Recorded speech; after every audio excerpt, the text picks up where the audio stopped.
Hello everyone, तो welcome है आप सभी का आज के ब्लॉग में। आप ये क्लिप देख रहे होंगे तो आज है मेरी मैरिज एनिवर्सरी और मेरे हस्बैंड ने मुझे दिया था सरप्राइज़ गिफ्ट में ये बुके, जिसे मैं लेकर बहुत ही ज़्यादा खुश थी। और हमारे यहाँ अमन आ गया था तो अमन को मैंने मोबाइल दे दिया था, वो थोड़ा रिकॉर्डिंग कर रहा था और मैं बहुत ज़्यादा ही खुश थी इस बुके को देखकर।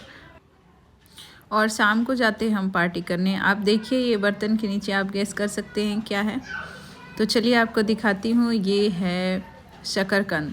शकरकंद जिसे हम कन्ना भी बोलते हैं, इसे बॉईल करके मोस्टली खाते हैं, बट ये बॉईल करने के बाद उतना अच्छा टेस्ट नहीं आता है, तो इसलिए मेरी सासू माँ ने बताया कि इसे आयरन वाले तवे पे भुनने के लिए, जो कि बहुत ही अच्छा लग रहा था। फिर ये सब काम फिनिश करने के बाद मैं पढ़ने बैठ गई थी एज़ यूजुअल।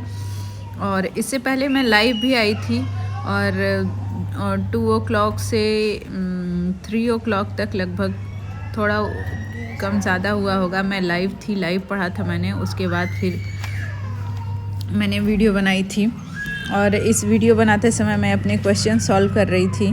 क्वेश्चंस के लिए सबसे पहले मैंने ढूंढा कि कौन से पेज नंबर पर है और फिर उसके बाद उसको सॉल्व करने में लग गई। फ्रेंड्स, हम सभी के लिए ये एग्ज़ाम का टाइम, प्रिपरेशन का टाइम बहुत ही ज़्यादा क्रिटिकल होता है, तो हम सभी को अपनी लाइफ में एक बैलेंस बना के चलना है। और ठीक है, हमारा माइंड इधर उधर मीन्स बहुत ज़्यादा ना हमको एंजॉय करना है, ना ही बहुत ज़्यादा दुखी रहना है। हमें एक बैलेंस, जैसे साधु संत कहते हैं ना कि हर चीज़ से विरक्ति ले लो, उसी तरह से हमें विरक्ति लेते हुए, बट अगर आप एक हाउसवाइफ हैं तो आपको अपनी फैमिली को ज़रूर ही देखना पड़ेगा, बट उसको देखते हुए इधर उधर की बातों से बिल्कुल आपके ऊपर प्रभाव नहीं पड़ना चाहिए और एकदम स्ट्रेट हो जाइए। माइंडसेट को ऐसा बना लीजिए कि आपके ऊपर किसी भी चीज़ का फ़र्क ही ना पड़े कि कोई मीन्स आपको क्या बोल रहा है, क्यों बोल रहा है, कैसे करना है। हमारा केवल टारगेट होना चाहिए पढ़ाई, तो तभी हम अपने टारगेट्स को फुल डे में कंप्लीट कर पाएंगे। अगर हम बहुत ज़्यादा खुश हो जाएंगे तो भी पढ़ाई नहीं अच्छे से कर पाएंगे, हम बहुत ज़्यादा दुखी हो जाएंगे तो भी स्टडी को अपनी अच्छे से कंप्लीट नहीं कर पाएंगे। तो इसलिए हमें एक बीच की स्थिति लेके चलनी है, जो कि जिसे बोलते हैं साधु संतों की लैंग्वेज में कि नीरस हो जाना, वैसे ही लेके चल और एक संतुलन बना के ही चलने पर हम पढ़ाई बिल्कुल अच्छे से कर पाएंगे और हमारा माइंड थोड़ी देर तक टिका रहेगा। और जो एग्ज़ाम में देखने को मिलेगा, हमारी यही जो हैबिट होगी, यही हर समस्या को हल करती चली जाएगी। एक ह्यूमन बीइंग होने के नाते हमें तो सबकी बातें मीन्स जो भी कड़वी बातें होती हैं वो बुरी लगती ही हैं, और हमारे आसपास ऐसे लोग रहते हैं जो कि हमें टारगेटेड रूप में कमेंट ज़रूर करेंगे। बट अब तो मेरा ऐसा बिहेवियर बन गया है कि कोई कुछ भी बोले तो मैं उसको लाइटली ले लेती हूँ, भले ही वो मेरे लिए ही बोला गया हो या गलत बोला गया हो।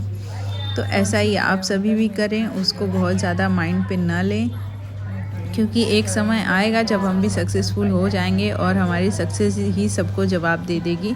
इसलिए फालतू की उलझन में पड़ने से अच्छा है कि अपना काम करें, अपने टारगेट्स को अच्छे से कंप्लीट कराने में सारी मेहनत झोंक दें। और बाकी तो हमारी पूरी ज़िंदगी पड़ी हुई है लोगों से उलझने के लिए।